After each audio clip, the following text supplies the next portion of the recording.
Hi, I'm Mark Green with the Oklahoman in Washington. This week, California's legislature passed a bill to close a $42 billion budget shortfall that had the states teetering on the brink of what Governor Arnold Schwarzenegger called fiscal Armageddon. The bill includes budget cuts and tax increases, including one that will hike the state's sales tax to 8.25% and the top marginal rate on its income tax to 10.56%, both the highest in the country. And they say it never rains in California. The fact is, California has been in a big financial mess. A recent Wall Street Journal editorial said California has been done in by 2 decades of chronic overspending, overregulating, and a hyper-progressive tax code that has exaggerated the impact of rising and falling economic cycles on state revenues.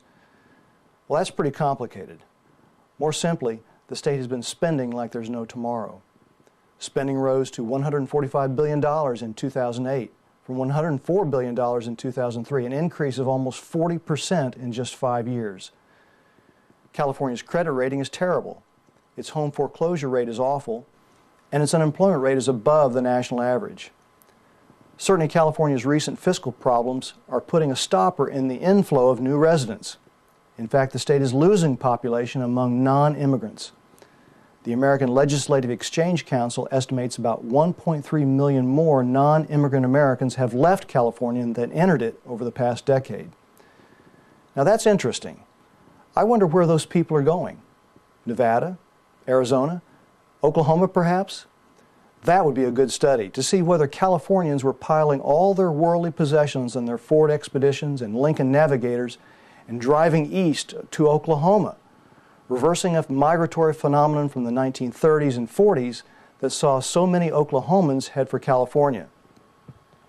That's when economic and agricultural conditions here compelled so many from our state, maybe as much as 15% of Oklahoma's population then, to flee for better conditions on the West Coast.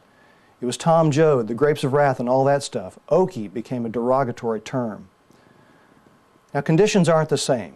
California's troubles are mostly self-inflicted, with a state government unable to live within its means, and in so doing finding itself totally unprepared for the current national recession.